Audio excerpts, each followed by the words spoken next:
I got that second t-shirt. Let me pick up where I left off and make the real sleeve.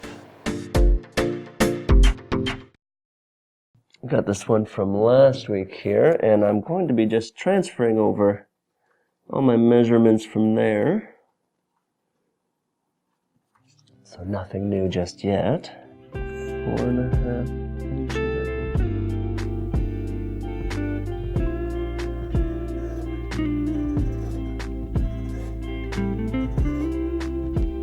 Where's my curve? There we go.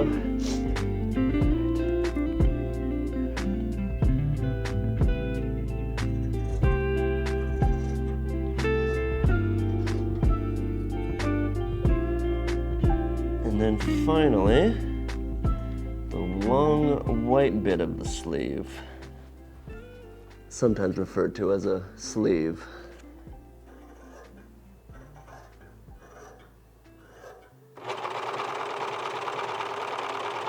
I'm not quite sure if you can hear it or not, but I'm a little congested this week, so just gonna have to put up with the odd sniffle, okay?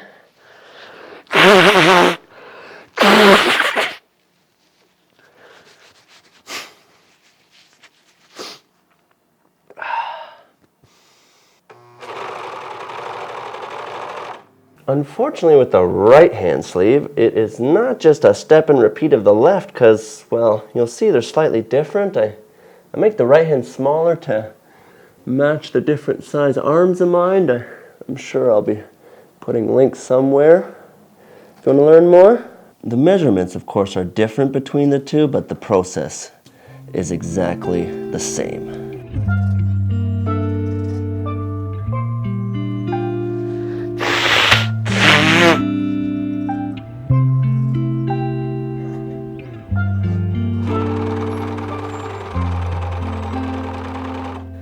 The real test now is seeing if it all actually lines up.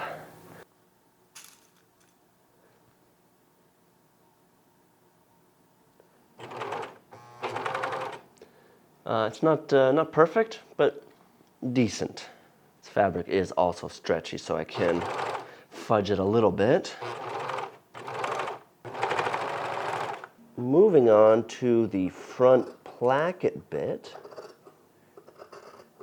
And the slightly more keenly aware might notice, hold on, those shears, they're looking slightly different than your normal ones. Somehow, the fine folks over at LDH got word that I'd bought a pair of their shears. Could be the post with the multiple tags. Who knows? Anyways, they slid into my DMs, hey now, and essentially said, and allow me to translate, hey dum-dum, we saw you bought a pair of right-handed shears and you're left-handed. Why don't you let us send you a pair? I mean, okay, fine, I'll take a pair. And boy, am I glad they did, because I was having a little bit of buyer's remorse. See, these are right-handed shears and there's a sharp edge here, so sticking a left-handed thumb in there creates a real pressure point over time. Every week after I finished sewing, my thumb would go numb for just about a week. The left-handed ones, on the other hand, perfect curvature for that thumb, slips in nicely, and not only that, they've even got a nice rubbery finish on the outside. Clearly they know what they're doing, unlike me.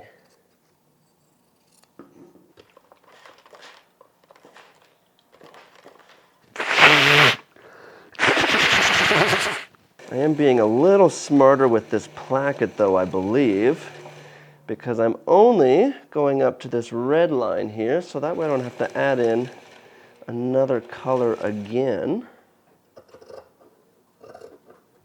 Again, I'm making it look like I know what I'm doing. I watched a video beforehand to really figure it out.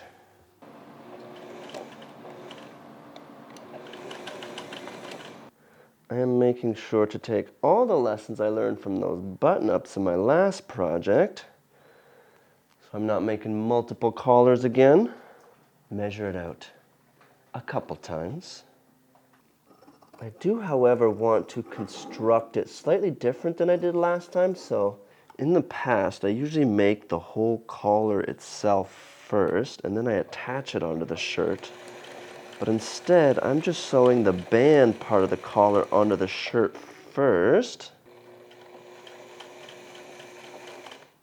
And it basically comes down to this end bit here where I can then put down the final stitch, turn around, stitch the end bit of the band like so.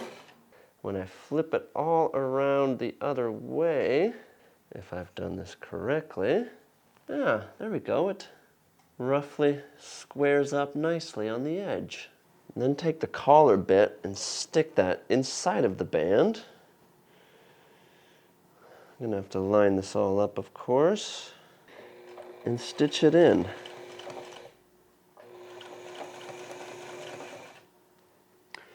Check the other side, and I have missed it all together. Perfect. All right. Try that again. New plan. I'm going to attach it on the one side first, just to make my life a little easier. Now flip it into the band, like so. See if this works this time. Hold on, let me just double check here. I feel like it's too far to one side. My goodness.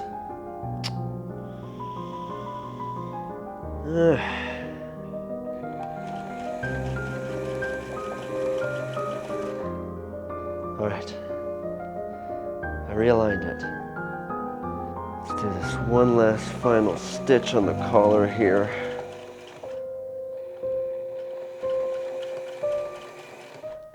I've officially screwed up this collar. I mean, I've sewn the top part to be shorter than the bottom band part. I initially cut it much too large.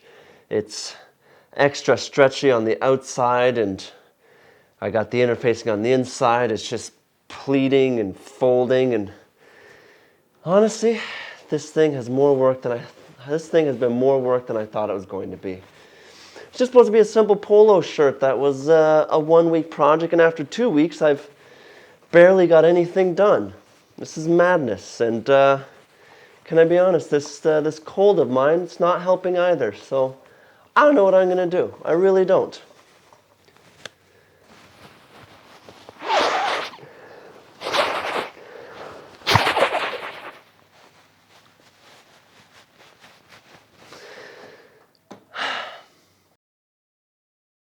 So, had another good night's sleep, and well, I'm not ready to abandon this project just yet. I'm gonna give it one more shot.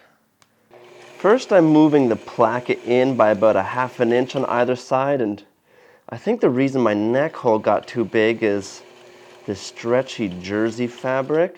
Straight out of the gate, messed things up. You see this pucker here, so I'm not gonna let that derail me, just redo it.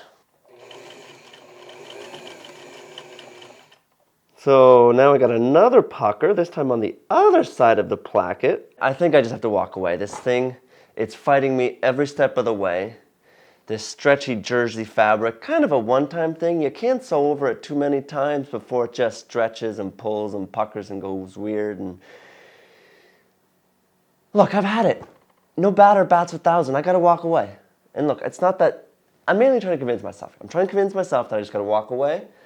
And this one isn't going to turn out. It's not going to turn out. So, no big reveal, no ta-da, just, well, I guess I'm human. I'm not perfect. I mean, I got free shears, so that was nice.